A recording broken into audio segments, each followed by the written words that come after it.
لا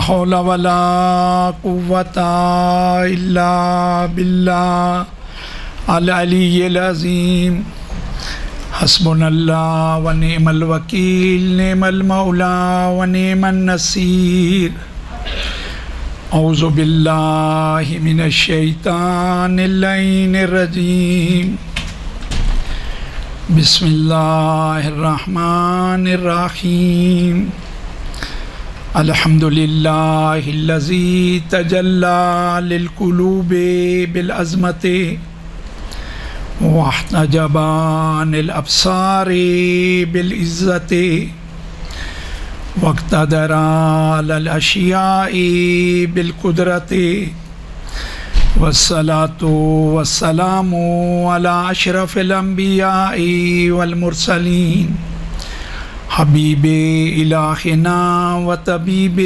نفوسنا وشفیع ذنوبنا بالقاسم محمد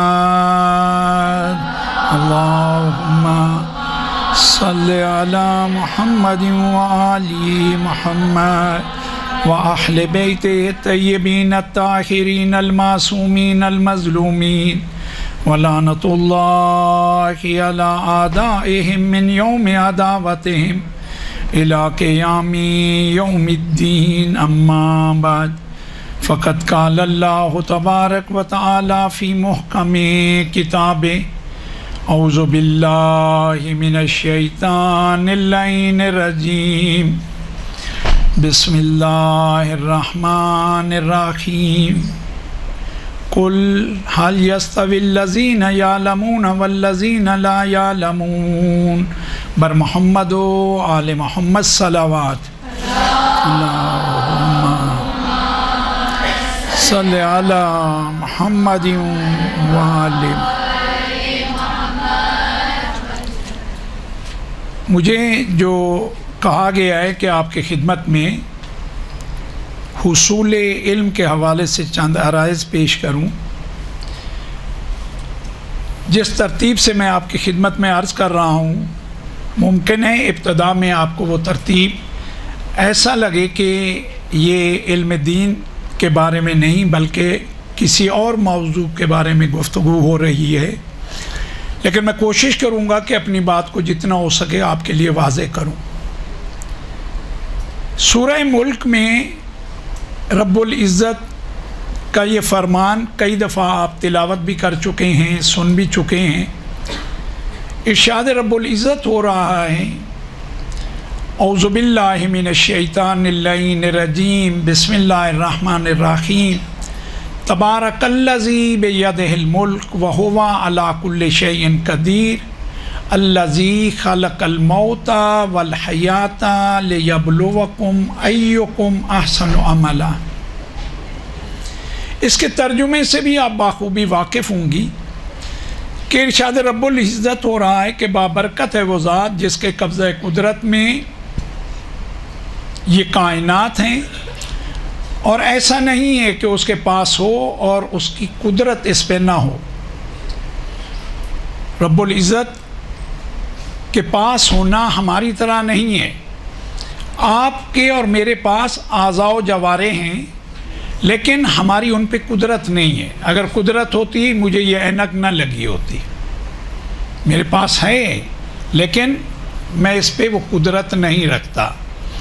میں سانس لے رہا ہوں لیکن اس سانس پہ میری قدرت مجھے حاصل نہیں ہے. خالق کہہ رہا ہے کہ دیکھو میں ان تمام چیزوں پہ قدرت رکھتا ہوں. الذی خلق الموت والحیات لیبلوکم ایکم احسن عملا. تو اسے آپ بخوبی سمجھتے ہیں، کئی دفعہ آپ خود بھی بیان کر چکے ہوگے کہ خلقت کا مقصد کیا ہے. پاک پروردگار ہمیں ایک امتحان سے گزارنا چاہتا ہے اور اس کے بعد وہ خالق و مالک اپنا وہ انعام ہمیں عطا کرنا چاہتا ہے کامیابی کی صورت میں، اور وہ سزا ہماری ناکامی کی صورت میں، کیونکہ ہمیں معلوم ہے ہماری خلقت کا جو راز ہے وہ یہ ہے کہ ہمارا امتحان ہونا ہے۔ امتحان جو ہوگا بغیر عمل کے نہیں ہوگا، اور عمل جو ہے وہ بغیر علم کے کبھی بھی انسان کو سعادت مند نہیں بناتا۔ ہمیشہ وہ عمل انسان کو سعادت مند بناتا ہے جس کی بنیاد علم ہو۔ تو ابتدا میں نے آپ کی خدمت میں عرض کیا خلقت کا مقصد، اس کے بعد یہ کہ ہمیں بالآخر عمل انجام دینا ہے۔ ہماری خواہش یہ ہے کہ بہترین عمل انجام دیں، عمل صالح انجام دیں، تو اس کے لیے ہم باقاعدہ مجبور ہیں کہ علم حاصل کریں کہ عمل صالح کون سا ہے۔ یہ علم کے بغیر ناممکن ہے۔ پیغمبر اکرم حضرت محمد صلی اللہ علیہ وآلہ وسلم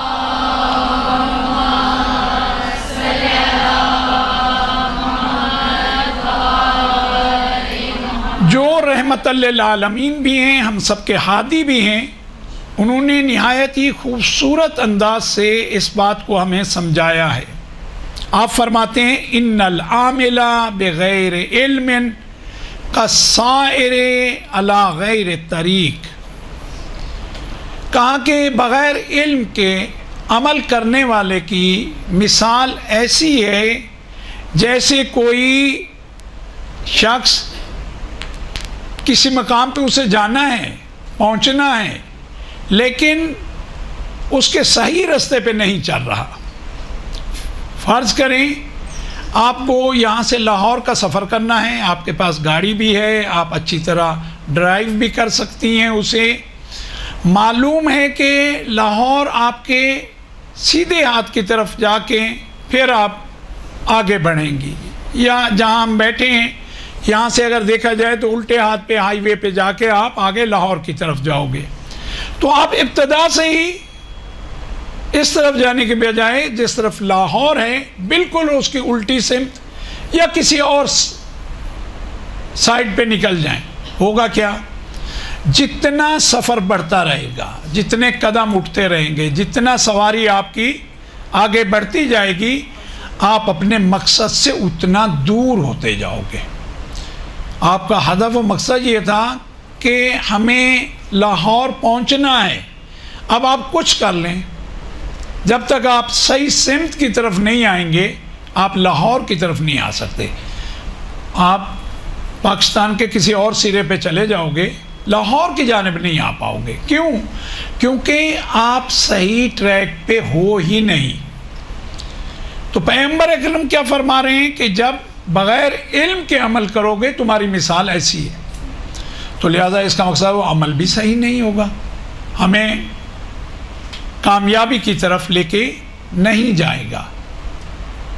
آگے آپ نے فرمایا فلا یزید بعدہ عن الطریق الواضح، اس کے اس سفر میں اضافہ تو ہوتا رہے گا، لیکن یہ اضافہ اس کی منزل سے اسے مسلسل دور کرتا رہے گا۔ بعد میں فرمایا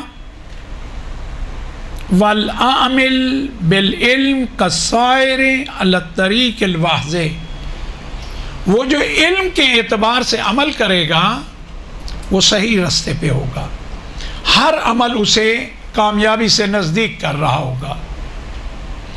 تو معلوم ہوا علم کے بغیر ہمارے پاس کوئی چارہ نہیں ہے۔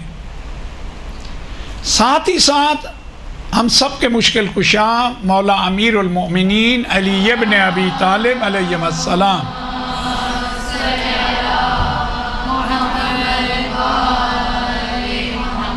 اسی بات کو ایک اور انداز سے ہمیں سمجھایا۔ فرمایا من دخل فی ھذا الدین بالرجال، اس دین کو اپنانے میں جو بھی شخص کوئی بھی ہو، اگر عام لوگوں سے اس نے دین لینا شروع کیا، اخرجہ منہ الرجال کما دخلہ،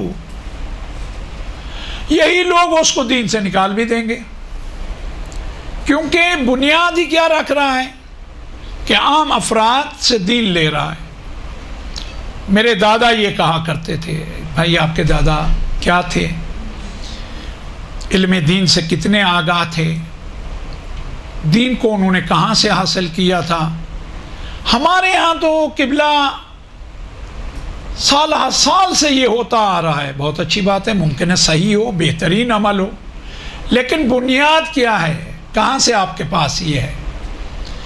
تو مولا مشکل کشا فرما رہے ہیں اگر یہ عام لوگوں سے لیا ہے، علمی اعتبار سے کوئی اس کی پیچھے مضبوط آپ کے پاس دلیل نہیں ہے، سرچشمہ علم سے آپ نے حاصل نہیں کیا، تو جس طرح آپ دین میں داخل ہو رہے ہیں، آج ایک عام فرد کی باتیں سن کے عمل کرتے جا رہے ہیں، دلی طور پہ آپ خوش بھی ہیں ماشاءاللہ۔ اب میں پہلے میرے پاس اعمال کے اعتبار سے یہ چند چیزیں نہیں تھیں، اب الحمدللہ میں نماز بھی پڑھتا ہوں، فلاں کام بھی کرتا ہوں، 4 نیکیاں بھی کرتا ہوں، بہت اچھی بات۔ لیکن اگر علمی بنیاد نہیں ہے نا تو مطمئن رہیں، مولا کہہ رہے ہیں، ان کی بات اٹل ہوتی ہے، وہ سب چیزوں سے آگاہ ہیں۔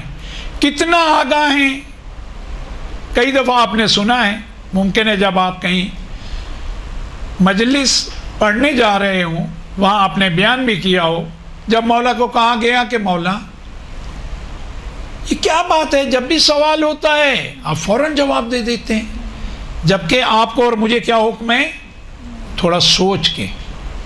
کہا رسول اللہ فرما گئے ہیں کہ کوئی سوال کرے تو پہلے تو اس کے سوال کو اچھی طرح سمجھو، تھوڑا غور و فکر کرو، پھر جواب دینا شروع کرو۔ کہنے والے نے کہا کہ یہ مولا نے اسے جواب اس طرح نہیں دیا، سوال کیا، کہا تمہارے ہاتھ میں کتنی انگلیاں ہیں، فوراً کہا 5۔ مولا نے کہا کہ تم نے کچھ سوچا ہی نہیں، فکر ہی نہیں، غور و تدبر ہی نہیں، فوراً جواب کیوں دیا؟ کہا مولا یہ ہاتھ ہر وقت میرے ساتھ ہے، اس میں کیا غور و فکر کرنا ہے، کیا تدبر کرنا ہے؟ مولا نے ہاتھ آگے بڑھایا، کہا پوری کائنات میرے سامنے میری ہتھیلی پہ ہے۔ اللہم صلی علی محمد وآل محمد وعجل فرجہ۔ تو مولا نے واضح کر دیا ہم جو بھی عمل کریں گے ہمارا عقیدہ یہی ہے ان کے فرمان کے مطابق، جہاں کسی قسم کی غلطی کی کوئی گنجائش نہیں۔ میں کئی دفعہ عرض کرتا ہوں اپنے ساتھیوں کو بھی، آپ اور میں جتنا بھی متقی ہو جائیں، اللہ کرے زیادہ سے زیادہ ہوں، تقویٰ ہمیں ہر آن بڑھتا رہے، لیکن جتنا بھی ہم باعمل ہو جائیں، با تقویٰ ہو جائیں، یہ منازل طے کرتے ہوئے رب العزت کا قرب حاصل کریں، اس کی رضا کو زیادہ سے زیادہ حاصل کریں، بالآخر نقص رہے گا۔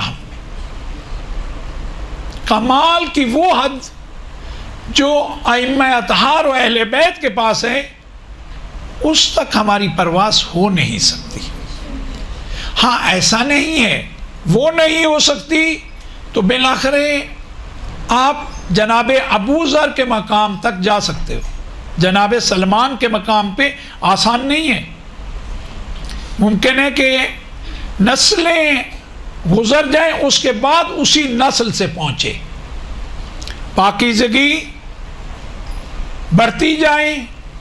بالآخر آپ علماء میں سنتے ہیں، بہت ہی معروف نام ہے علامہ ہلی علیہ الرحمہ، اجتہاد کی منزل پہ سن بلوغ سے پہلے پہنچ گئے۔ یہ اس گھرانے کی پاکیزگی کی خبر ملتی ہے ہمیں اس سے۔ تو ممکن ہے آپ اور میں ان مقامات پہ نہ پہنچیں، 2-3 صدیوں کے بعد ہی ہماری 6ٹی 7ویں نسل میں کوئی اگر یہ پاکیزگی مسلسل بڑھتی رہی تو ان مقامات پہ جو ائمہ کے خاص اصحاب تھے پہنچ جائیں. تو عام افراد سے آپ جب بات لیں گے، ایک عام فرد، میں آپ کو یہ جملہ کہہ کے آپ کے لیے واضح کروں، ممکن ہے 90% وہ کامل ہو جائے، 10% تو پھر بھی نقص ہے نا، تو اس کی بات ناقص رہے گی. جب ناقص رہے گی تو دین کا حصہ نہیں ہو سکتی، دین کامل ہے. تو اسی لیے مولا کہہ رہے ہیں کہ دیکھو، عام افراد سے کبھی دین کو نہ لینا، سن لینا ان سے، لیکن وہ کہیں میں یہ کہہ رہا ہوں یہ کرنا چاہیے، تو اس کے پیچھے دلیل کیا ہے؟ اگر وہ کہہ دیں مولا کائنات نے فرمایا ہے، بسم اللہ،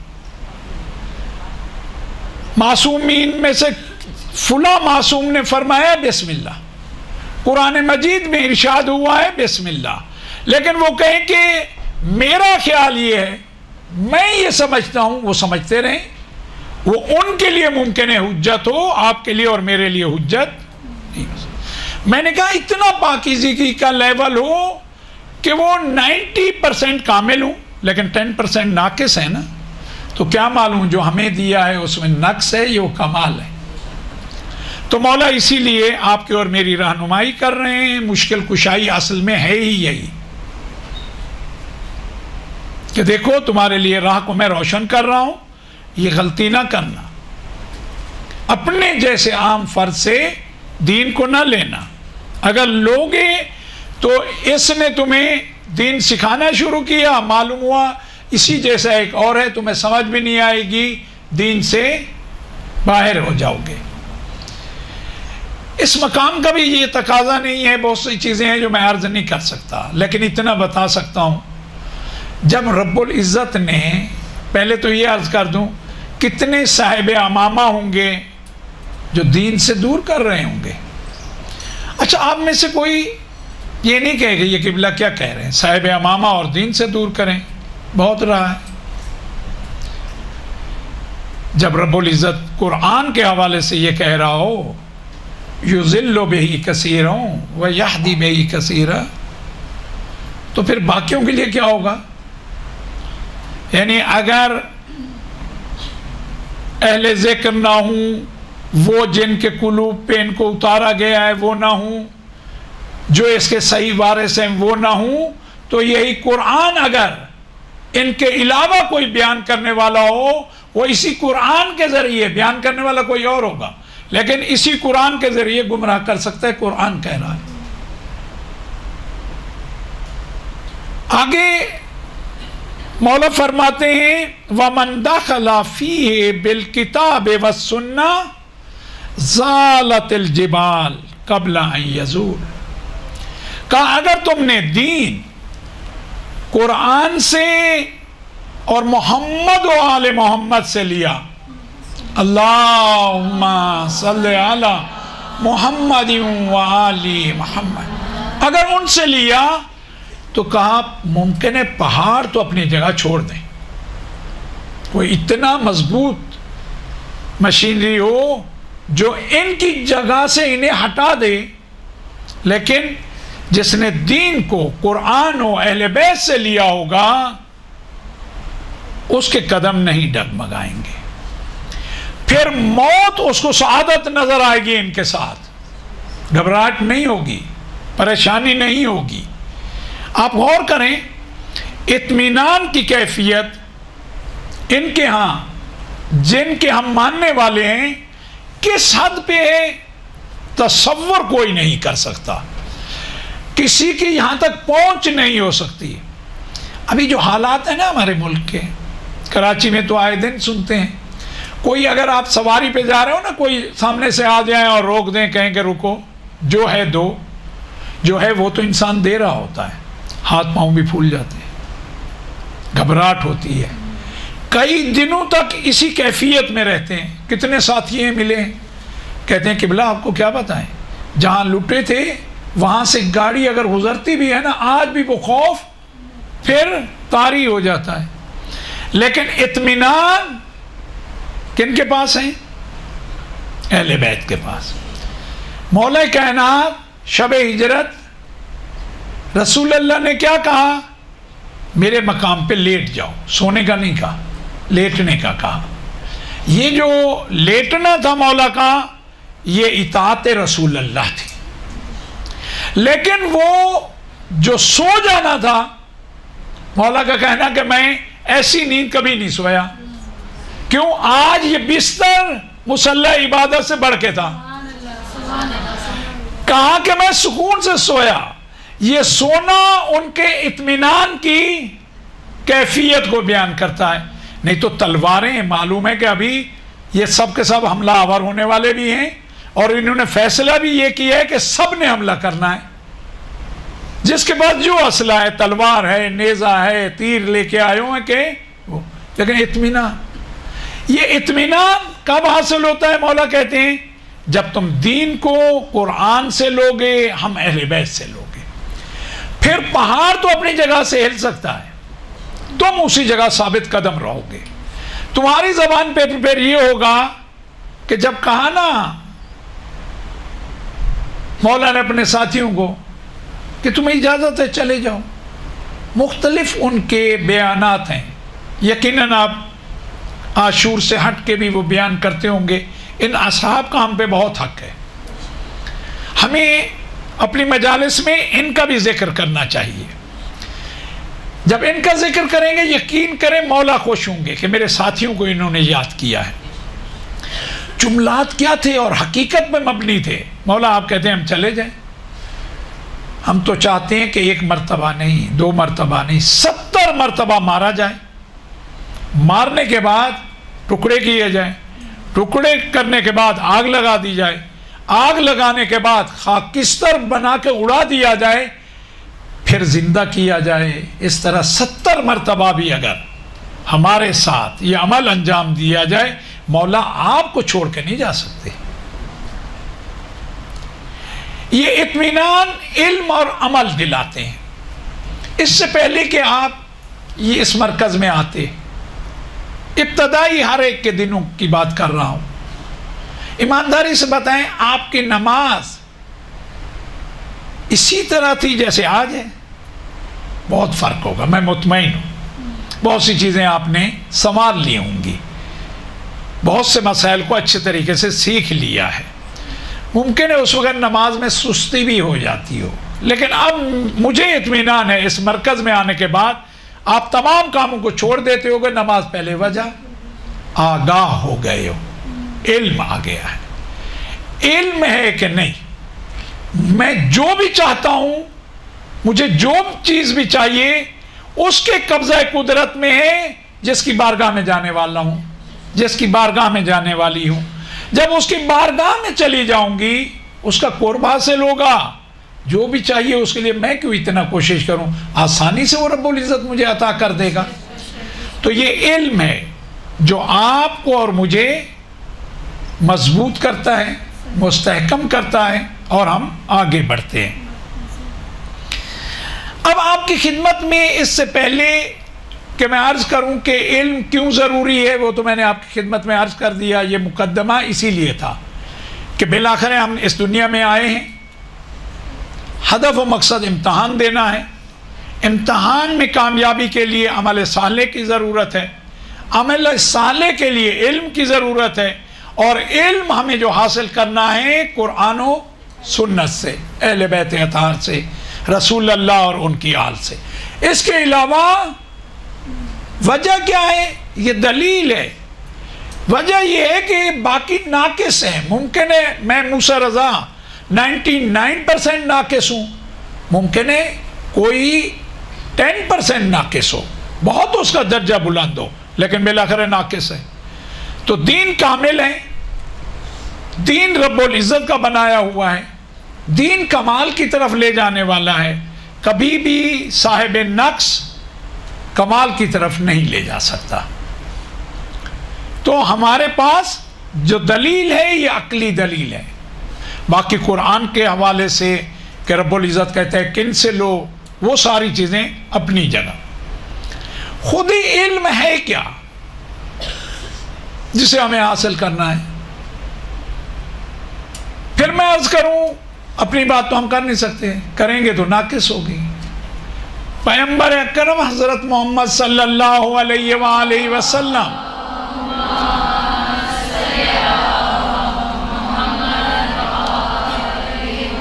ان سے زیادہ آسان حقیقت کوئی دین کو بیان نہیں کر سکتا، مطمئن رہیں، ان سے بہتر، ان سے آسان کوئی بیان نہیں کر سکتا۔ العلم نور، علم کیا ہے؟ نور ہے۔ مزید وضاحت کے لیے بھی آگے فرمایا والجہل ظلمۃ، جہالت کیا ہے؟ اندھیرا ہے، ظلمت ہے۔ یہ دوسری بات جو کی ہے اس نے زیادہ واضح کر دیا، علم نور ہے اور جہالت کیا ہے؟ ظلمت ہے، اندھیرا ہے۔ اب میں مثال دے کے آپ کو سمجھانا چاہوں گا۔ آپ جس گھر میں بھی رہتے ہو، جہاں رہتے ہو، اس گھر میں ممکن ہے آپ 5 سال سے رہ رہے ہو، 10 سال سے رہ رہے ہو، 15 سال سے رہ رہے ہو، ٹھیک ہے؟ آپ نے اس گھر میں چیزیں اپنے اعتبار سے رکھی ہوئی ہیں، آپ کو معلوم ہے کون سی چیز کو کہاں رکھنا ہے، اس کے لیے مناسب مقام کون سا ہے، آپ نے رکھی ہوئی ہے۔ دن کی روشنی میں آپ کو کوئی چیز اٹھانی ہو، آپ آرام سے، آپ کو معلوم ہے فلاں کمرے میں، کمرے کی اس سائڈ پہ، اس کبرڈ میں یا فلاں تاخچے پہ چیز رکھی ہے، اٹھانے میں کوئی وقت آپ کو درکار نہیں ہے، اتنا کہ آپ کو قدم اٹھانے ہیں، کہیں رکنا نہیں ہے، جا کے وہ چیز لے لینی ہے۔ اس کا سبب کیا ہے؟ یہ روشنی ہے، یہ نور ہے۔ اب لائٹ تو جاتی ہے نا آپ کے ہاں بھی، یا فقط ہمارے ہاں جاتی ہے کراچی میں؟ تو لائٹ جاتی ہے۔ جب لائٹ چلی جائے، رات کا وقت ہو، گھپ اندھیرا ہو، آپ کا اپنا ہی کمرہ ہو، آپ اپنے گھر کے صحن میں ہو، بالکون میں ہو، باہر ہو، کوئی چیز آپ کو اٹھانی ہے، آپ اسی آسانی سے جا کے اٹھا لیتے ہو۔ آپ کا کمرہ بھی 5 سال سے رہ رہے ہو، 10 سال سے آپ زندگی کر رہے ہو، دن رات آپ کا اٹھنا بیٹھنا ہے، چیز آپ کی اپنی ہے، آپ نے اپنے ہاتھوں سے اس کو رکھا ہوا ہے، معلوم بھی ہے کہاں ہے، سیدھی طرف ہے، الٹی طرف رکھی ہوئی ہے، معلوم ہے آپ کو۔ تو اب رات کو اس گھوپ اندھیرے میں چیز کو اٹھانا آسان، تو قدم کیا ہو رہے ہوتے ہیں؟ ڈگمگا رہے ہوتے ہیں، آپ ٹٹولتے ہوئے آگے جا رہے ہوتے ہو۔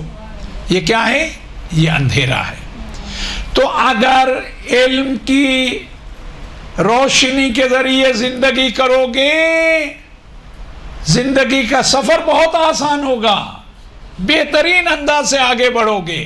لیکن خدا نہ خواستہ علم نہ ہوا تو پھر مثال وہی ہوگی، ایک تو اپنے ہدف تک پہنچنے میں بہت وقت زیادہ لگے گا، اور ممکن ہے یہ جو ٹٹولتے ہوئے جا رہے ہو کئی جگہوں پہ ٹکراؤ، گرو گے تو نقصان کرو گے۔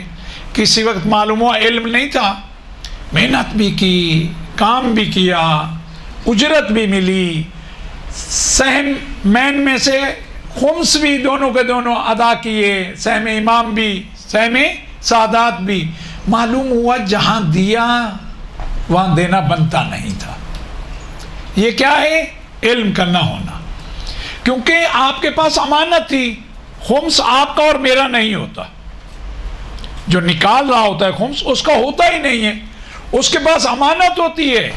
اب کب امین کہلائے گا؟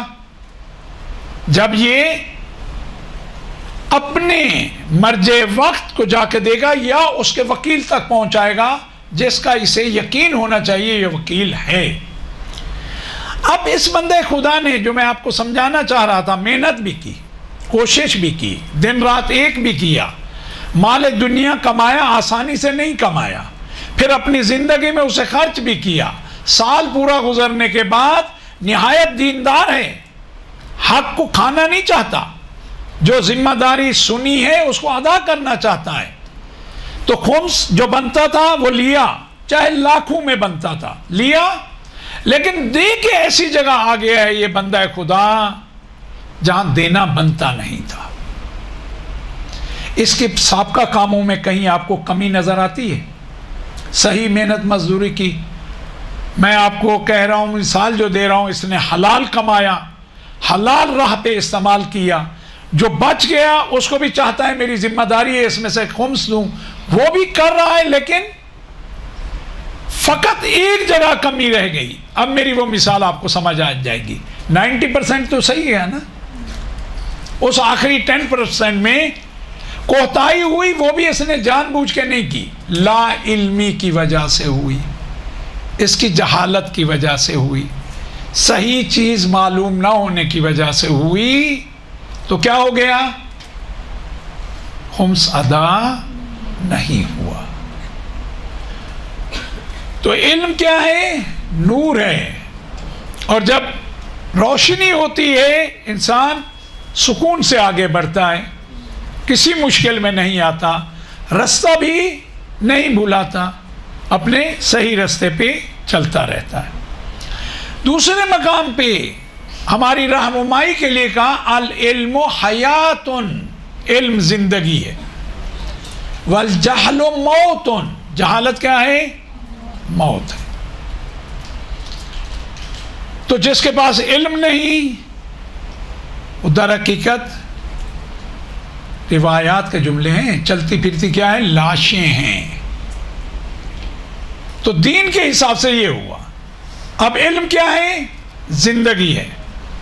جہالت کیا ہے؟ موت ہے. مجھے یہ بتائیں، موت کے بعد مردے کا اختیار کس کے ہاتھ میں ہوتا ہے؟ زندہ لوگوں کے. ایسا ہے نا، چاہیں تو اس کے ہاتھ پاؤں سیدھے کریں، چاہیں تو نہ کریں. اب اس کا کوئی اختیار نہیں رہا. چاہیں تو اسے وقت پہ غسل دیں، چاہیں تو غسل نہ دیں. اب اس مردے کا کوئی اختیار نہیں ہے، مکمل زندہ لوگوں کے اختیار میں ہے. ایسا ہے نا، چاہیں تو اسے جس طرح دین کہتا ہے جلدی قبر کے سپرد کر دیں، چاہے تو نہ کریں. اب اس کا اپنا کوئی اختیار نہیں. تو دین نے آپ کو اور مجھے یہی سکھانا چاہا کہ دیکھو، علم حاصل کرنا تاکہ تمہارا اختیار تمہارے پاس ہو. یہ جو ہمارے ہاں شور کیا جاتا ہے نا کہ ہمارا اختیار دوسری قوموں اور ملتوں کے پاس ہے، ہمارا اختیار فلاں فلاں کسی ملک کا مجھے نام نہیں لینا، ان کے ہاتھ میں ہے، ہمارے فیصلے وہاں ہوتے ہیں. وجہ یہ ہے کہ ہم مردہ قوم ہیں، علم سے دور ہیں، تو لہذا وہ زندہ قومیں ہیں. علم کا آپ کی خدمت میں عرض کر دوں، علوم جتنے بھی ہیں سب محترم ہیں. یہ جو آج کے دور میں ٹیکنالوجی ہے، علم ہے، ہمارے پاس تو ہے ہی نہیں. ہم تو سوئی بنانے کے بھی قابل نہیں ہیں. شور ہمارا اتنا ہے کہ اگر ایمانداری سے دیکھا جائے تو کانوں کے پردے پھٹ جائیں. ہمارا سارا شور اکٹھا کر لیا ہے جو ہمارا علم کے بل بوتے پہ شور ہے. ہم ایک سوئی بنانے کے قابل تو آج تک ہوئے نہیں. آپ کو معلوم ہونا چاہیے وہ جو دنیا کی بہترین یونیورسٹیز ہیں، اب اس کو انسان کیسے کہے؟ الحمدللہ تو کہا نہیں جا سکتا، تکلیف دہ ہے. ایک یونیورسٹی ایسی نہیں ہے جو مسلم ممالک میں سے کسی ملک میں ہو. آپ کہیں گے کہ ہمارا موضوع علم دین ہے. مطمئن رہیں، میں نے آپ کو کہا جتنے علوم ہیں کوئی علم ایسا ہے ہی نہیں جو ذات حق اور اس کے نمائندوں کی طرف سے نہ ہو.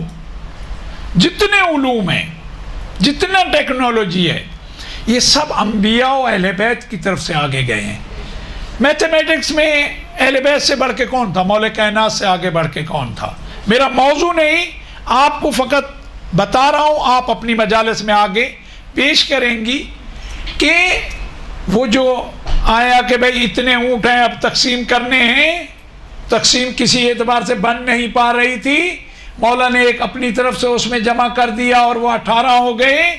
تو مولا نے بتا دیا کہ ریاضی جتنا ہم جانتے ہیں تمہارے بس میں نہیں ہے جاننا. صلی علی محمد وآل محمد. کیونکہ وہ سراپا نور ہیں، اور ہمارے ہاں بحث یہ ہوتی ہے وہ نور ہیں.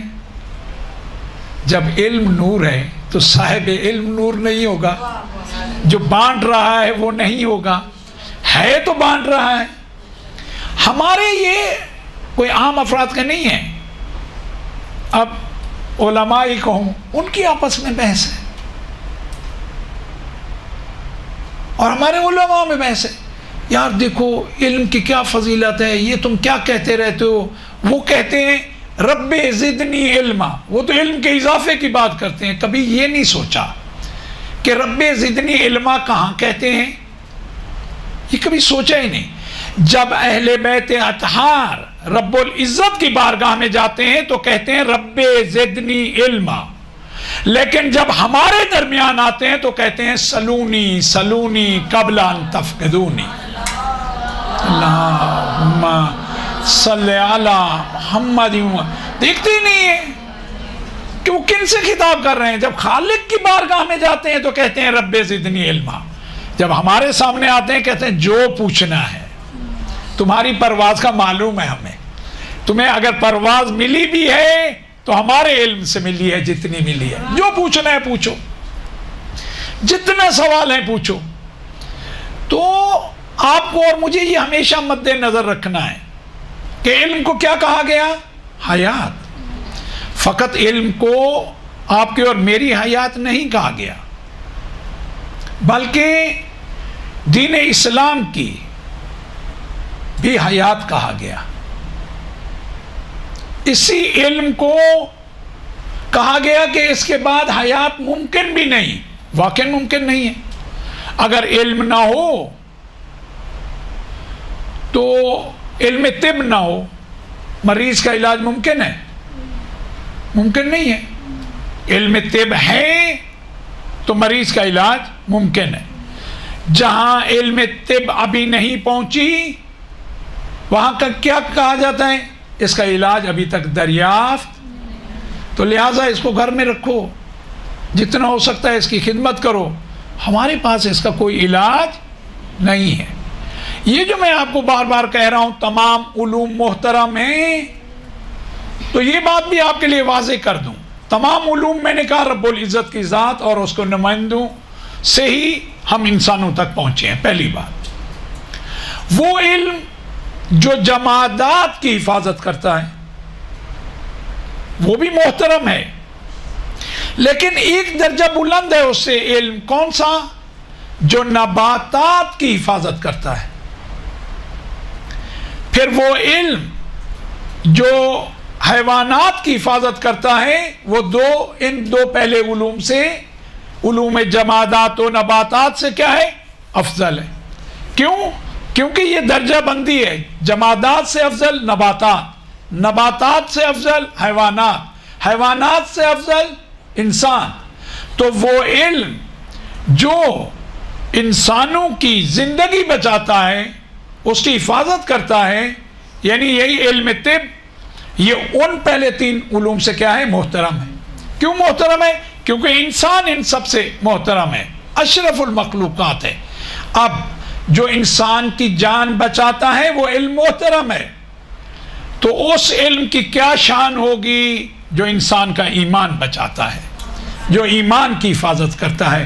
آپ الحمدللہ اس علم کے حصول کے لیے نکلے ہو، اور حاصل کرنے کے بعد اس علم کے ذریعے اس پوری دنیا کو آپ منور کرنا چاہتے ہو، تو آپ کا اور میرا کام ایک ہی ہے، قرآن و سنت سے اپنے رشتے کو مستحکم کرنا، نہیں تو اس کے علاوہ کوئی چارہ ہمارے پاس نہیں ہے۔ بالعلم تکون الحیات، علم کے ذریعے ہی زندگی ہو سکتی ہے، اگر علم نہیں ہے تو زندگی نہیں ہو سکتی، انسان محتاج ہو جاتا ہے۔ چھوٹے علاقے میں ہے، اچھے ہاسپیٹل نہیں ہیں، کہا یہاں وہ وسائل نہیں ہیں، علمی اعتبار سے جو ترقی ہوئی ہے اس کے نتائج اس علاقے میں نہیں ہیں، وہاں جاؤ جہاں ٹیکنالوجی ہے۔ ہمارے ملک میں جب علاج ممکن نہیں ہوتا کہتے ہیں ابھی ہم ٹیکنالوجی میں بھی پیچھے تو ہیں ہی، ہمارے پاس وہ چیزیں بھی نہیں پہنچی، وہ وسائل بھی ہمارے پاس نہیں ہیں، فلاں ملک میں ہیں، سفر کرو وہاں علاج کے لیے جاؤ۔ نہیں تو اس کے علاوہ کیا ہیں؟ محتاج ہیں. کہا لا حیات الا بالدین. پہلے کیا کہا؟ علم زندگی ہے، حیات ہے. کہا یہ زندگی اس وقت تک زندگی نہیں ہے جب تک دین نہ ہو. دین کا ہونا ضروری ہے. آپ نے اس آیت کو کئی دفعہ پڑھا ہوگا، تلاوت کی ہوگی. نحنو اقرب الیہ من حبل الورید، کہ ہم، اللہ رب العزت کا فرمان ہے اپنے بندے اس مخلوق کی. یہ حبل الورید کیا ہوتی ہے؟ یہ دو رگیں جو دماغ تک خون پہنچاتی ہیں. کام اس سے بھی زیادہ نزدیک ہے. دو رگیں جو دماغ تک خون پہنچاتی ہیں. آپ کو معلوم ہے اگر ایک لمحے کے لیے یہ خون رک جائے تو زندگی باقی نہیں رہتی، تمام. جسے آپ اور میں کہتے ہیں اللہ کو پیارے ہو جاتے ہیں. اللہ کرے ہو جائیں پیارے. پیارے ہوں البتہ، جب پیارے ہوں تو واقعی جلدی پیارے ہو جائیں. مشکل ہی نہیں ہے. آپ سب کا، ہم سب کا اللہ رب العزت تمام مومنین کا خاتمہ بالخیر کرے. یقین جانے اہم ترین دعا یہی ہے. 18 سال حوضے میں رہے، جس مرجے کے پاس بھی جانا ہوا، جس بڑے استاد کے پاس جانا ہوا، ایک ہی جملہ ہوتا ہے دعا کا، خاتمہ بالخیر. کہاں انسان چلتے ہوئے، کہاں خدا نہ خواستہ تاریخ اٹھا کے آپ دیکھو گے، بہت سے افراد بظاہر تقوی کی بہت اعلیٰ منازل پہ نظر آتے تھے، لیکن خاتمہ صحیح نہیں ہوا. شیطان مردود کا خاتمہ کو صحیح ہوا؟ نہیں تو عبادات، یہ وہ مقام، یہ کہ زمین سے اٹھا کے چوتھے آسمان تک ایک دن میں نہیں گیا، بالآخر یہ عبادات کو انجام دی، لیکن خاتمہ بالخیر نہیں ہوا. خاتمہ بالخیر ہونا ضروری ہے. کیا کہا کہ یہ دو رگیں، اللہ رب العزت کہتے ہیں میں ان سے بھی زیادہ قریب ہوں. اس کے معنی کیا ہے؟ کہا جس طرح ان رگوں کو اگر کاٹ دیا جائے ایک بھی رگ کو، تو یہ ظاہری جو زندگی ہے یہ موت میں تبدیل ہو جاتی ہے. اگر تم بھی مجھ سے دور ہوئے تو تمہاری زندگی نہیں ہے، ایک مردہ لاش کی طرح ہو. جب تک اللہ کے ساتھ رہیں گے آپ اور میں، تب تک وہ اصل زندگی ہے جسے خدا آپ کے لیے اور میرے لیے چاہتا ہے. نہیں تو کہا تمہاری روح مردہ ہو جائے گی. جب روح مردہ ہو جائے گی نا، پھر کسی بات کا کوئی اثر ہی نہیں ہوتا. روح مردہ ہونا سمجھتے ہو آپ؟ روح بیمار ہونا بتا دوں. یہ جب بھی ہم سے کوئی غلطی سرزد ہوتی ہے، معصیت ہوتی ہے، تو دل پہ آپ نے سنا بھی ہے، بیان بھی آپ کرتے ہوگے. ایک سیاہ اگر فوراً توبہ کر لی، دھل گیا، نورانی ہو گیا، تو یہ ہے اللہ کا گھر. پھر اس نے بسیرا کر لیا، آلودہ کر دیا. آلودہ جگہ پہ تو آپ نہیں رہتے، اللہ کیا رہے گا؟ تو اللہ رب العزت جب بالکل یہ سیاہ ہو جائے، اللہ پاک ہر ایک کو بچائے، تو پھر روح مردہ ہو گئی. اس سے پہلے کیا؟ بیمار ہوتی ہے، بیماری بڑھتی جاتی ہے، آخر میں مردہ. اچھا کیسے معلوم ہو ہماری روح بیمار ہے؟ جب بھی نماز میں دل نہ لگ رہا ہو نا، سمجھنا روح بیمار ہے. کیوں؟ نماز روح کی غذا ہے. جب بھی اچھے کام میں دل نہ لگ رہا ہو نا، سمجھنا روح بیمار ہے. کیوں؟ کیونکہ جب روح بیمار ہوتی ہے، روح کی غذا اسے اچھی جسم کی طرح. خدا نہ خواستہ جب ہم بیمار ہوتے ہیں، بالآخر زندگی میں کبھی نہ کبھی آپ ہوئے ہوگے، یا جو ہوئے ہیں ان سے پوچھ لیجئے گا کہ جب انسان کا جسم بیمار ہوتا ہے، گھر والوں کی صحیح کوشش یہ ہوتی ہے کہ اسے اچھی سے اچھی غذا بنا کے دیں. کچھ کھا نہیں رہا کیونکہ اسے کچھ اچھا نہیں لگ رہا، لہذا کچھ اچھا بنا کے دیں، کچھ تو کھائے. جسم بیمار ہوتا ہے، جسم کو جسم کی غذا اچھی، روح بیمار ہو تو روح کو روح کی غذا اچھی. تو جب بھی اچھے کاموں میں دل نہ لگ رہا ہو تو سمجھ جائیے گا کچھ نہ کچھ گڑبڑ ہے. توجہ کیجیے گا کہ کہاں گڑبڑ ہے, کیسی گڑبڑ ہے اور اس سے کیسے بچنا ہے. تو اللہ رب العزت یہی پیغام دے رہا ہے کہ دیکھو جو میرے قریب رہو گے تمہاری روح مکمل طور پہ زندہ رہے گی, تم مستحکم رہو گے, تمہارا رشتہ ہی تمہارے خالق سے مضبوط ہوگا. لیکن اس رشتے کو جتنا کمزور کرتے جاؤ گے, دور ہوتے جاؤ گے, تو جس طرح یہ حبل ورید کٹنے کے بعد انسان کی ظاہری زندگی, جسم زندہ باقی نہیں رہتا, اسی طرح مجھ سے دور ہوتے ہو تو تمہاری روح زندہ نہیں رہتی, تمہاری روح بیمار ہو جاتی ہے. پھر آپ نے فرمایا ان العلم حیاۃ القلوب, یہ جو علم ہے نا یہ دلوں کو زندہ رکھتا ہے. دل اگر واقعا مضبوط ہو نا, آپ یقین جانیں انسان بڑے سے بڑا کام کر جاتا ہے, دلی طور پہ مضبوط ہو, اس اعتبار سے وہ ہو. اگلا جملہ وَنُورُ الْأَبْصَارِ مِنَ الْأَعْمَى, عجیب جملہ ہے. ممکن ہے آج سے چند سال پہلے بھی اس جملے کو سمجھنا آسان نہیں تھا. کہا نابیناؤں کے لیے یہ کیا ہے, یہ علم نابیناؤں کے لیے, یعنی جنہیں نظر نہیں آتا, یہ علم ان کے لیے کیا ہے, بصیرت ہے, بصارت ہے. نور الابصار, آنکھیں دیکھ نہیں سکتی, پھر کیسے؟ آج چند سال ہو گئے ہیں, آپ نے بھی دیکھا ہوگا سنا ہوگا, وہ جن کی آنکھیں پیدائشی طور پہ نہیں ہوتی, علم کے ذریعے لیپ ٹاپ پہ بیٹھے کام کر رہے ہیں, ان کی تو آنکھیں ہی نہیں ہیں. کہا نہیں, علم میں اتنی طاقت ہے, آنکھیں نہ ہوتے ہوئے بھی انسان دیکھ سکتا ہے, انسان آگے بڑھ سکتا ہے. نور الابصار. پھر کہا قوت الابدان من الضعف, ظاہری طور پہ جسم کمزور ہے, کوئی مسئلہ نہیں, لیکن یہ جسم کام ایسا کر جائے گا کہ کوئی اسے سمجھ بھی نہیں سکتا.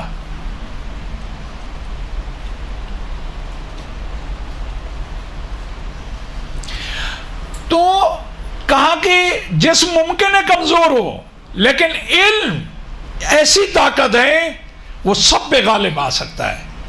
نہایت ہی آسان مثال, مجھے ایمانداری سے بتائیں, مضبوط ترین پہلوان دنیا کے 1 نہیں 8-10 کھڑے ہو جائیں, اور ایک فرد ہو جو نہایت کمزور ہو, لیکن اس کے ہاتھ میں اس موجودہ ٹیکنالوجی کے اعتبار سے بہترین اسلحہ ہو.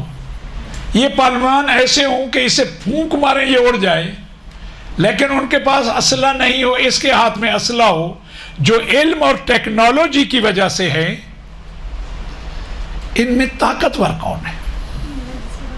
جس کے پاس اسلحہ ہے. یہ سب کو ڈھیر کر سکتا ہے, ان کو ڈھیر کر سکتا ہے جن کی پھونک سے وہ شاید اڑ جائے, لیکن علم اور ٹیکنالوجی نے اب اس کو اتنی طاقت دے دی, اتنی قوت دے دی کہ اس کا مقابلہ وہ ظاہری طور پہ جو بہت مضبوط ہیں نہیں کر سکتے.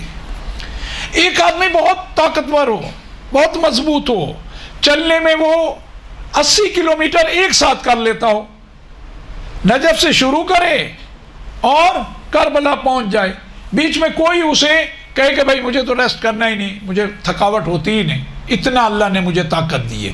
لیکن ایمانداری سے بتائیں, اس کے مقابلے میں وہ جس کو ٹیکنالوجی کے ذریعے ایک جگہ سے دوسری جگہ بھیجنا ہو, ان میں جلدی کون پہنچنے والا ہے؟ ٹیکنالوجی والا, جس کے پاس علم ہے, جس کے پاس چاہے یہ ظاہری طور پہ کمزور ہے, لیکن یہ چاہے گا تو ایک ملک سے دوسرے ملک کے سفر کو بہت ہی کم وقت میں کر لے گا. وہ شاید اس کی زندگی چلی جائے. آپ کو معلوم ہونا چاہیے سابقہ سالوں میں بہت پہلے لوگ جو حج پہ جاتے تھے کہتے تھے اب پتہ نہیں واپس آ پائیں یا نہیں, کیونکہ دشوار راستے تھے.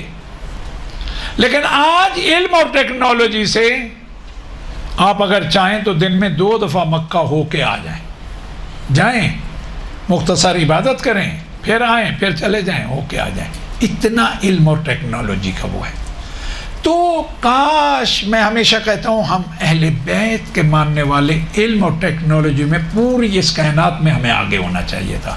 انہوں نے ہمیں اتنا پہلے ہماری رہنمائی کر دی، کہا کہ دیکھو اگر کوئی اندھا بھی ہے نا لیکن علم حاصل کر لیا تو اندھا نہیں رہے گا، اور کسی کی آنکھیں بھی ہیں نا، اگر علم حاصل نہیں کیا تو وہ اس طرح دیکھ نہیں پائے گا جس طرح یہ دیکھیں گے. کہا تم فضیلت حاصل کرنا چاہتے ہو، ہر ایک کی خواہش ہوتی ہے ہم میں سے کہ اللہ پاک ہمیں بافضیلت بنائے ہر اعتبار سے. کس کی خواہش نہیں ہوگی؟ کہا بافضیلت بننا چاہتے ہو، یاد رکھنا راس الفضائل العلم. ان فضائل کا جو سر چشمہ ہے نا، جہاں سے یہ فضیلتیں شروع ہوتی ہیں، ابتدا ہے جو، وہ علم ہے.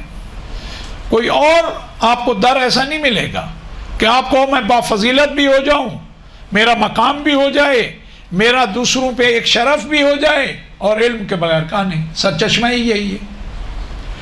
فقط سر چشمہ نہیں، وغایت الفضائل العلم. فقط سر چشمہ نہیں، انتہا بھی علم ہے.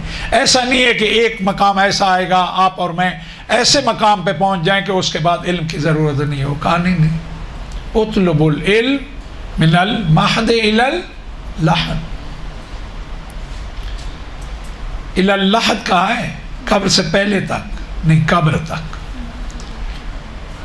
آپ کا اتنا جانا نہیں ہوتا ہوگا، لیکن آپ نے اپنے ان مسائل کو سیکھنے میں سیکھا بھی ہوگا، سنا بھی ہوگا.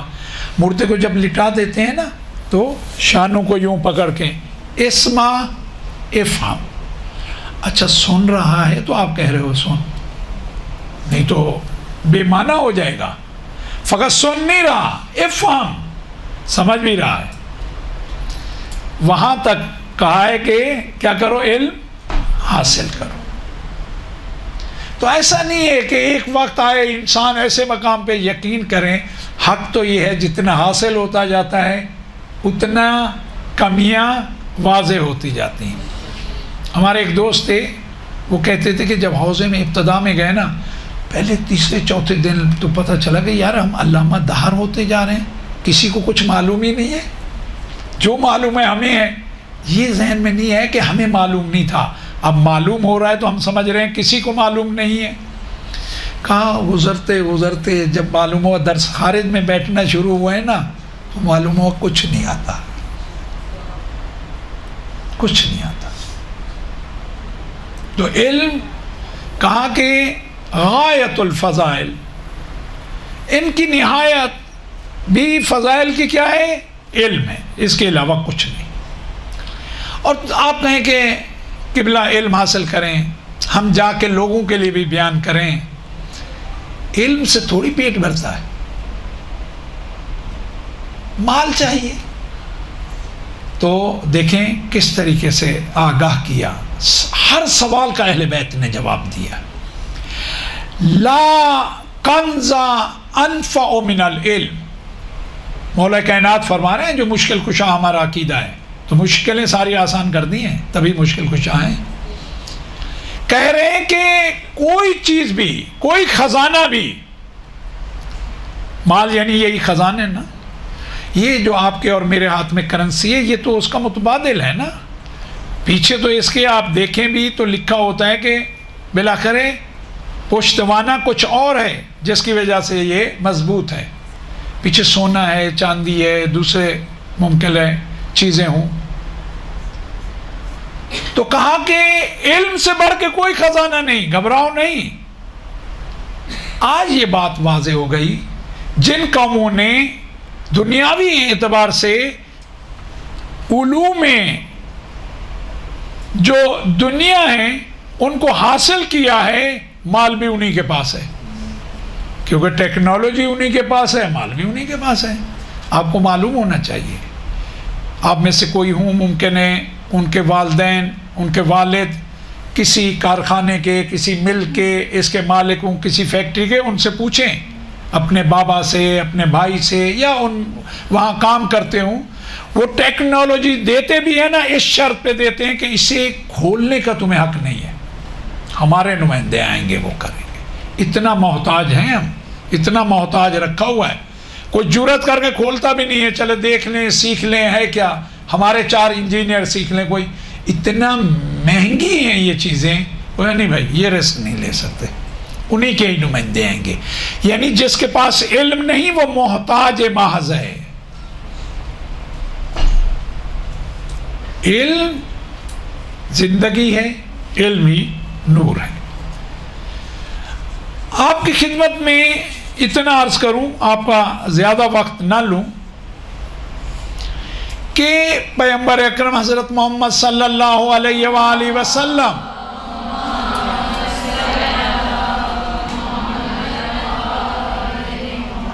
مکمل انہوں نے رہنمائی کی ہے تمام مشکلات کے ہوتے ہوئے. کہا اپنی سعادت کے تحفظ میں کوشاں رہنا، اپنی سعادت کے تحفظ میں کوشاں رہنا. یعنی جو بھی سعادتیں آپ کو ملی ہیں، جتنی بھی سعادتیں آپ کے پاس ہیں، کوئی فرد ایسا نہیں ہے جس کے پاس کوئی سعادت بھی نہ ہو. ابھی آپ کی خدمت میں عرض کروں گا. لیکن ان سعادتوں کے تحفظ میں کوشاں رہنا، سب سے بڑی سعادت جو سب کے پاس ہے، انسان ہونا. اشرف المخلوقات، اللہ کی مخلوقات میں آپ سے زیادہ کوئی سعادت مند نہیں ہے، اس اعتبار سے کہ باقی سب آپ سے کم تر ہیں. خالق نے واضح پیغام دیا ہے حدیث قدسی میں، یہ سب میں نے تمہارے لیے بنایا ہے، گھبراؤ نہیں، تمہارے لیے سب تمہیں مل جائے گا، صحیح راہ فقط انتخاب کرو. یہ سب میں نے تمہارے لیے بنایا ہے، اس کا کرم اس سے زیادہ کیا ہو. کہا تمہیں میں نے اپنے لیے بنایا ہے. تو 2 سعادتیں ہو گئی. پہلی یہ اشرف المخلوقات، دوسری یہ کہ خالق نے آپ کو اور مجھے اپنے لیے چن لیا ہے. ان 2 سعادتوں کا بالآخر تحفظ کرنا کیا ہے؟ آپ کی اور میری ذمہ داری ہے. ایسا نہ ہو میں ظاہر میں انسان ہوں اور باطن میں، کہا بل ازل، قرآن نے کہا ہے، پہلے کہا حیوانات، پھر کہا یہ حیوانوں سے بھی بدتر ہے. کیوں؟ ان کے پاس تو عقل و شعور ہے نہیں. ان کے پاس عقل و شعور کی نعمت ہوتے ہوئے یہ ان سے بدتر ہو گئے یا ان جیسے ہو گئے. تو ہمیں اپنی انسانیت، انسان ہونے کا تحفظ کرنا ہے، اپنے خالق کے ساتھ رشتے کا تحفظ کرنا ہے. کہیں خالق ہم سے ناراض نہ ہو جائے، وہ ہمیں اپنی دربار سے دور نہ کر دے. یہ جو آپ کا اور میرا شرف ہے نا، اشرف المخلوقات کا ہونا، اچھا کس ایک چیز کی بنیاد پہ ہے؟ دیکھیں، اگر ظاہری طور پہ آنکھیں، ناک، کان، ہونٹ، ہاتھ، پاؤں اس کے اعتبار سے ہو، دوسری جو اس کی مخلوقات ہے کہیں زیادہ طاقتور ہے. آپ میں سے کوئی اگر ہاتھی بپھر جائے مقابلہ کرنے والا ہے؟ نہیں. یہی جو دوسرے جانور ہیں، گھوڑا میں نے خود دیکھا ہے، میرے اپنی آنکھوں سے دیکھا کہ ایک بندے کو سر سے دبوچا، اٹھایا، پٹخا. میرا بچپن تھا، مجھے آج تک وہ منظر نہیں بھولتا. میرا بچپن تھا، میرے سامنے اس نے جھٹکا، انسان وہ زمین پہ آیا اور انا للہ و انا الیہ راجعون. یعنی انسان کی طاقت نہیں ہے، اس کی طاقت میں وہ زیادہ ہے، بھاگنے میں بھی زیادہ تیز ہے. پھر ہم کیوں ہیں اشرف المخلوقات؟ عقل، شعور، یہ جو نعمت اللہ نے دی ہے. اب آپ کے لیے واضح ہو جائے گا کہ علم کیوں پڑھنا ضروری ہے. مولا کائنات امیر المومنین علی ابن ابی طالب علیہ السلام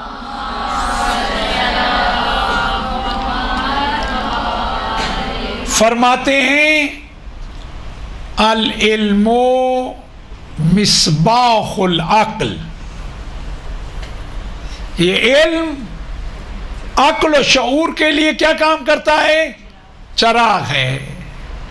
اگر یہ نہیں تو پھر اسی لیے تو آپ نے دیکھا ہے سب اشرف المخلوقات ہیں. جس کے پاس علم ہے اس کا درجہ کچھ اور ہے، جس کے پاس علم نہیں تو عوام الناس میں آپ کے سامنے بھی آپ دیکھ تو اسے زندگی گزارنے کا صحیح ڈھنگ نہیں آتا اس بیچارے کو، کیونکہ اس چیز کا بھی علم نہیں ہے. اٹھنا کیسا ہے، بیٹھنا کیسا ہے، گفتگو کیسے کرنی ہے، کس کے ساتھ کس اخلاق سے رہنا ہے، کس سے بات کرنی ہے، کس سے بات نہیں کرنی، کس سے بلند آواز میں بات کرنی ہے، کس سے دھیمی آواز میں بات کرنی ہے. اس کے پاس یہ علم نہیں ہے. العلم مصباح العقل، مولا حسین کے بارے میں ہے نا، یہ سراپا علم ہے مولا. ان الحسین مصباح الہدی. کیوں؟ کیونکہ سراپا نور ہے مولا، سراپا علم. ہمارے پاس جتنی بھی ہے نا اس در کی بھیک ہے. اور مطمئن رہیں ہمارے پاس جتنا بھی ہو نا، میں کس طریقے سے عرض کروں، خربویں اگر حصے کیے جائے نا، خربویں حصے کا بھی خربواں حصہ نہیں ہے. یہ جو کسی وقت ہم ملانے بیٹھ جاتے ہیں نا فلاں کے ساتھ فلاں کے ساتھ، اللہ مان اللہ، بالآخر آپ اور میں اپنے عمل کے جواب دے تو ہیں نا، اس میں تو کوئی شک نہیں نا.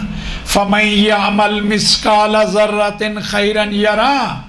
آپ مجالس میں پڑھتے ہو نا، اس کو بھی کئی دفعہ آپ نے عنوان کے اعتبار سے رکھا ہوگا نا.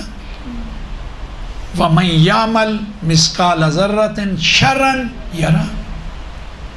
کوئی بھی عمل کسی کو وہ لقب دینا جس کا وہ اہل نہیں ہے، جواب دیں آپ. مثقال ذرہ سمجھتے ہیں، اتنا ہم پڑھتے ہیں. اس کے لیے علماء سمجھانے کے لیے کہتے ہیں یہ جو مٹی ہے اس کے بھی ذرے کو نہیں کہتے، ریت کے ذرے کو مثال دینے کے لیے کہتے ہیں، کیونکہ مٹی میں چمک نہیں ہے، ریت میں چمک ہوتی ہے. جب آپ سمندر وغیرہ ادھر جاؤ تو آپ دیکھو کہ ایک چھوٹا ذرہ اگر اس سے چھوٹا ہو تو پھر آپ کو نظر بھی نہیں آئے، اپنی چمک کی وجہ سے آپ کو نظر آ رہا ہوتا ہے. صحیح کہا. اس سے بھی چھوٹا جو ہے نا ذرہ، اسے مثقال ذرہ کہا جاتا ہے. یعنی بہت دقیق ہے دین. اللہ رب العزت کا حساب بہت دقیق ہے. کہا کہ اگر اتنا بھی خیر کی ہے نا اس کی جزا ملے گی، اور اگر اتنا شر برپا کیا ہے نا تو اس کی بھی بالآخر آگے سزا ہے. اہل بیت اطہار سے ملانے سے پہلے ان کی اس روایت کو مد نظر رکھو. لا یقاس، ہمارا مقایسہ کسی سے نہیں کرنا. آیا وہ کوئی اپنی برتری چاہتے تھے؟ کہا کہ تم گمراہ ہو جاؤ گے جب ہم جیسا سمجھنے لگو گے جو ہوگا ہی نہیں. پھر وہ جہاں تمہیں لے گیا اگر، کیونکہ اس کا بھی تو نہیں معلوم آخری لمحے میں وہ خاتمہ بالخیر اگر نہ ہو تو پھر کیا ہوگا، کس کا آپ کو اور مجھے معلوم ہے. لہٰذا آپ کے لیے میرے لیے معیار 14 ہیں، 14. اس کے علاوہ کوئی معیار نہیں ہے.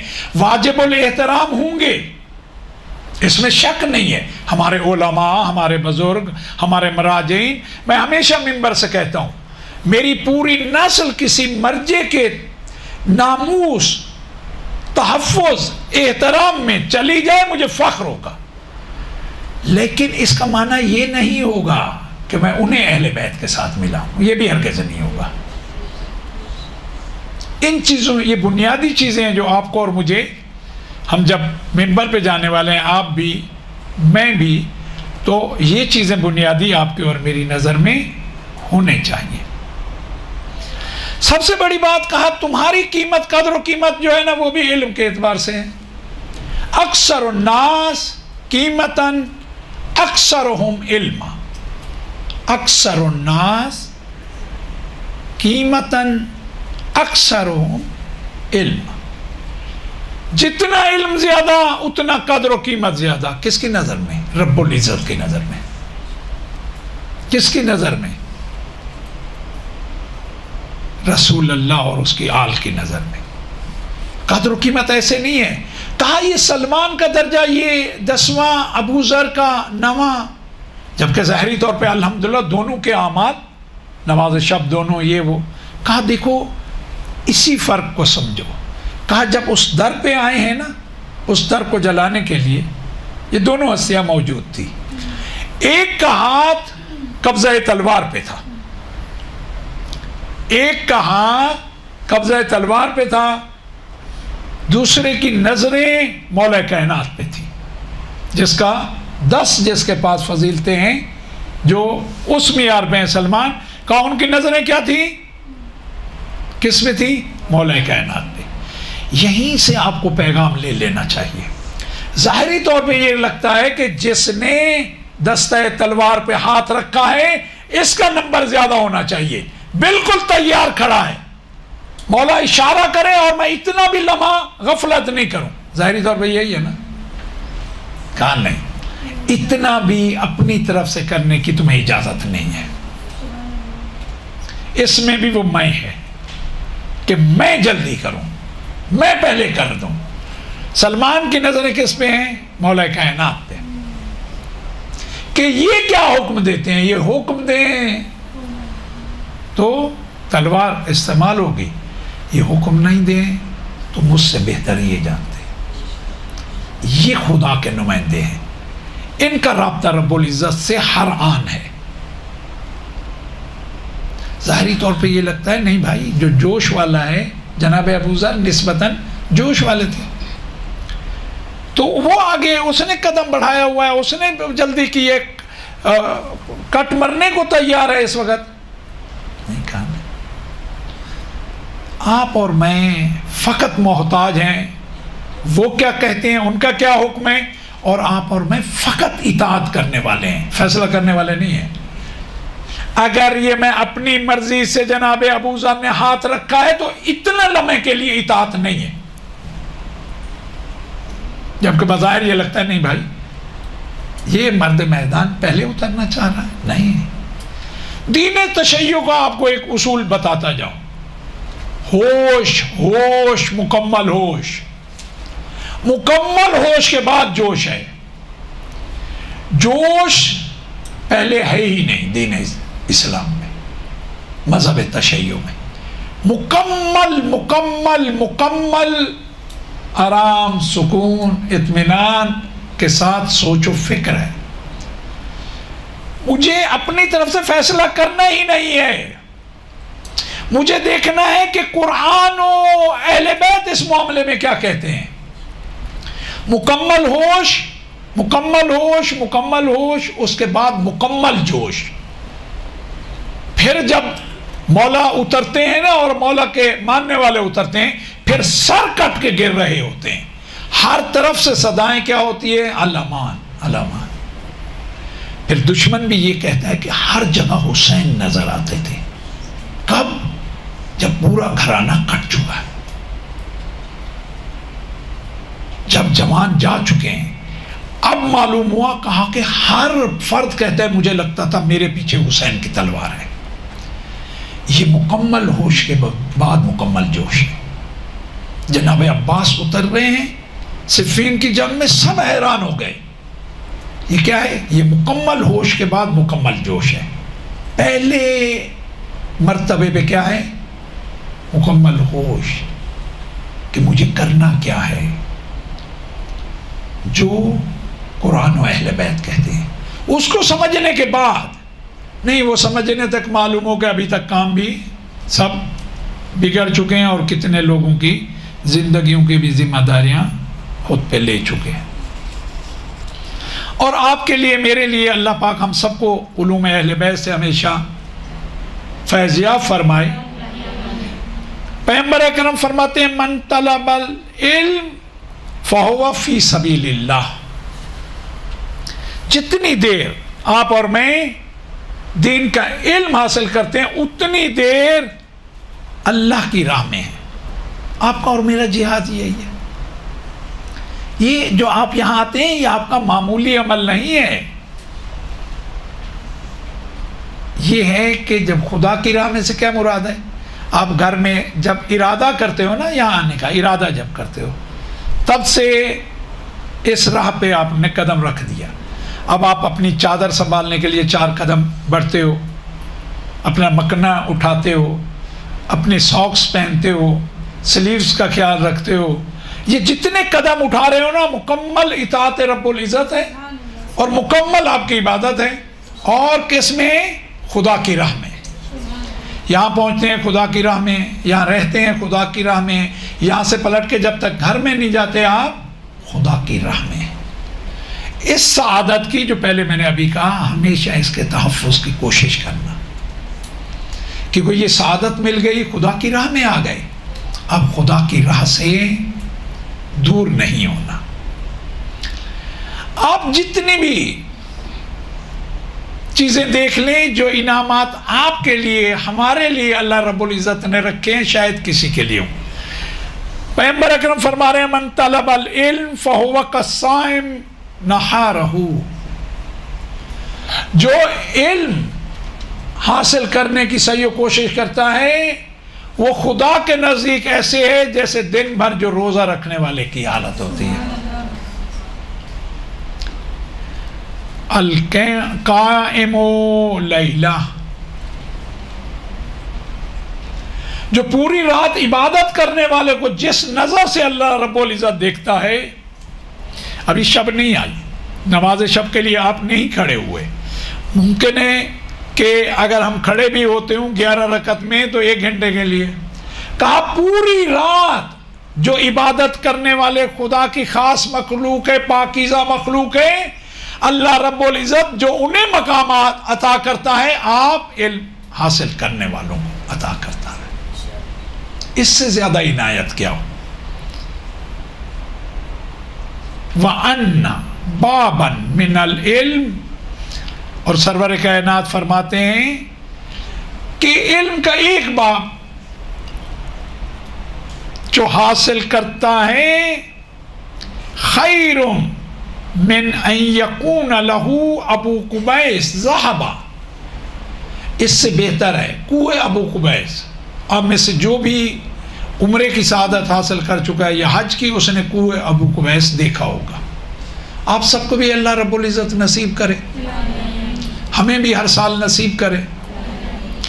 تو کوہ ابو قبیس کا آپ نے روایات میں نام بہت سنا ہوگا، اور جہاں بھی نام ہے نا زیادہ تر یہی ہے کہ اگر یہ کوہ ابو قبیس، یہ پہاڑ اتنا بڑا سونے کا ہو جائے اور خدا کی راہ میں اس سونے کو خرچ کر دیں، آپ لوگ کچھ نہ کچھ تو اپنے لیے رکھو گے، کیونکہ کہتے ہیں آپ کا اس سونے کے ساتھ شغف خاص ہوتا ہے. لیکن آپ سارا کا سارا، کیونکہ جتنا دو گے، ایک اگر پہاڑ دو گے سونے کا تو اللہ تو 10 دے گا نا، تو آپ کے پاس کمی نہیں ہونے والی. تو کہا کہ اگر یہ پورا پہاڑ سونے کا ہو اور خدا کی راہ میں، یعنی دکھاوے کے لیے نہیں، خود جملہ یہ خدا کی راہ میں صحیح معنی میں، یعنی جس کا عمل اتنا خالص ہو خدا کے لیے کیا، وہ دے دے فَأَنفَقَهُ فِي سَبِيلِ اللَّهِ، دے بھی اللہ کی راہ میں، ادھر ادھر اپنی مرضی سے نہیں دے، خالصتاً خدا کی راہ میں خرچ کر دے. کہا اس سے بہتر علم کا ایک باب سیکھنا ہے. یہ جو آپ ہے نا کہ بھئی حصول علم کی اہمیت کیا ہے، اس سے زیادہ کیا ہوگی. یعنی جب آپ یہاں آتے ہو، مجھے نہیں معلوم، رب العزت کا حساب کتاب اسی کے ہاتھ میں ہے. تو آپ اگر یہاں ایک چیز، ایک باب سیکھ کے جاتے ہو، ممکن ہے چند کلاسوں میں آپ کو یہاں کے اساتذہ سکھاتے ہو، وہ جو ایک سیکھ کے جاتے ہو آپ کے نامہ اعمال میں اگر کوہ ابو قبیس ہوتا، اس کا سونا خدا کی راہ میں خالصتاً خرچ کرتے، اتنا نہیں اس سے کہیں زیادہ لکھا ہوگا. یہ تو آپ کو اور ہمیں وہیں جا کے معلوم ہوگا.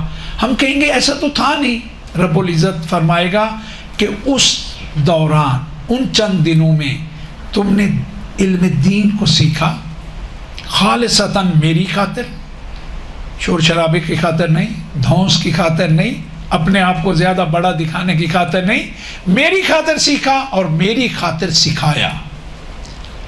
تو یہ اس کا اجر و ثواب ہے. تو اس سے بہتر اور کیا اہمیت ہو. ہم سب کے سب جنت کی اس میں ہیں تلاش میں. ایسا ہی ہے نا. وقت تمام ہو گیا, میں فقط 1 منٹ لوں. جتنی ماہ رمضان کی دعائیں ان کو دیکھ لیں, دوسری دعائیں ان کو دیکھ لیں. حج پہ آپ جائیں, آپ خانہ کعبہ کے بہر, مسجد الحرام کے بہر کھڑے ہو کے ان دعاؤں کو دیکھ لیں. ان تمام دعاؤں کو آپ کو آخر میں جو جملہ ملے گا یہی ملے گا کہ بار الہ آتش جہنم سے نجات دے دے. دیکھ لیجئے گا, پہلے تو آپ کو سب یاد ہے. آتکنی من النار, یہی ہے نا. آتش جہنم سے کیا چاہتے ہیں؟ نجات. آپ اس راہ پہ ہو, فقط اس سے نجات نہیں ہے, جنت آپ کی منتظر ہے. پیغمبر اکرم فرماتے ہیں من کان فی طلب العلم کانت الجنہ فی طلبہ. جنت اللہ رب العزت سے اہل علم کو مانگتی رہتی ہے. بار الہ مجھ پہ کرم کر, مجھے ایسے افراد جلد عطا فرما جو میرے لیے بھی نور کا سبب بنے. میری دعا ہے بار الہ تجھے واسطہ ہے محمد و آل محمد کا, ہم سب کو علوم اہل بیت سیکھنے سکھانے کی توفیق عنایت فرما. ان پہ عمل کرنے اور آگے اس عمل کو سکھانے کی توفیق عنایت فرما. بار الہ تجھے واسطہ ہے محمد و آل محمد کا, عقل و شعور کی نعمت سے مالا مال فرما. کسی بھی کام کو انجام دینے سے پہلے اس کے نتیجے کی طرف سوچنے فکر کرنے کی توفیق عنایت فرما. مومنین جہاں جہاں آباد ہیں ان کی جان مال عزت و آبرو کی حفاظت فرما. مراجعین کی بار الہ تجھے واسطہ ہے اہل بیت اطہار کا, ان کو طولانی عمر عنایت فرما. ان کا سایہ ہم سب پہ قائم فرما. ہمارے آقا و مولا کو ہم سے راضی و خوشنود فرما. ان کا ظہور پر نور جلد فرما. ہمیں ان کے بہترین آوان و انصار میں قرار دے. دعاؤں کی قبولیت کے لیے بآواز بلند صلوات. اللہم صلی.